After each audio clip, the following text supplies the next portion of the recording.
आप सभी का स्वागत है। ये हमारे किसान श्री सचिन जी हैं जो चांदपुर क्षेत्र जनपद बिजनौर के रहने वाले हैं। चूँकि 238 गन्ने की किस्म में काफ़ी रेड रॉट, टॉप बोरर जैसी बीमारी और कीड़े लग रहे हैं, तो ऐसी दशा में गन्ने की प्रजाति कौन सी चुनी जाए जिससे अच्छा उत्पादन मिल सके।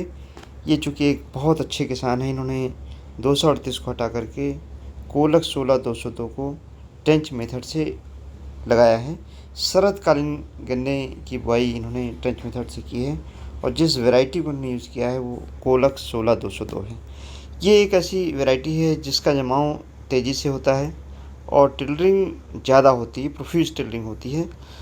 जिस वैरायटी की टिलरिंग ज़्यादा होती है उसके गन्ने पतले होने की संभावना रहती है। इस चीज़ को दृष्टिगत रखते हुए इन्होंने लाइन से लाइन की दूरी ट्रेंच मेथड से बोते समय 56 इंच रखी है। गन्ने की मोटाई अगर आप देखें तो 238 के बराबर गन्ने की मोटाई है।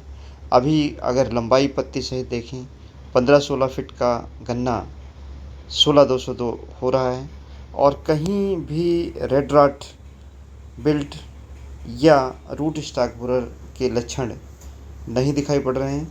इसी तरीके से पोका बोइंग जो बहुत ज़्यादा लगता है 238 में, 118 में, उसका भी आपतन नहीं दिखाई पड़ रहा है। मिट्टी इन्होंने चढ़ा दी है, चूँकि गन्ना गिरने की संभावना रहती है तो ये मिट्टी चढ़ाने का इसमें काम किया है।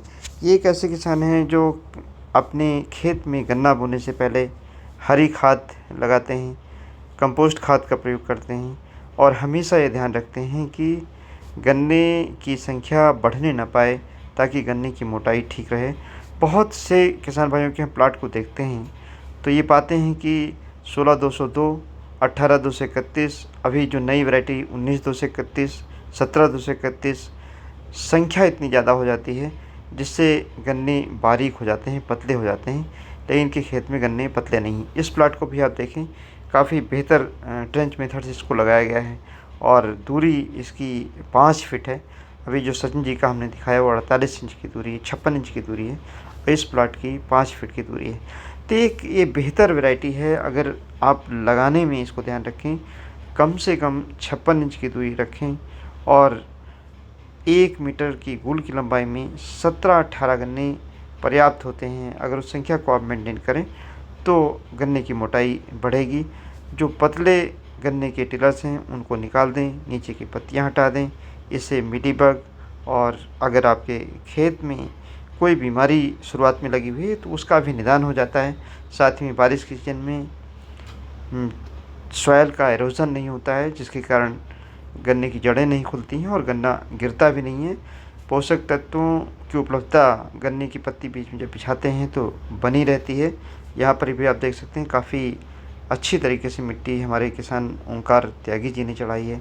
ये वैरायटी अगर आप देखें तो ये 18-231 है।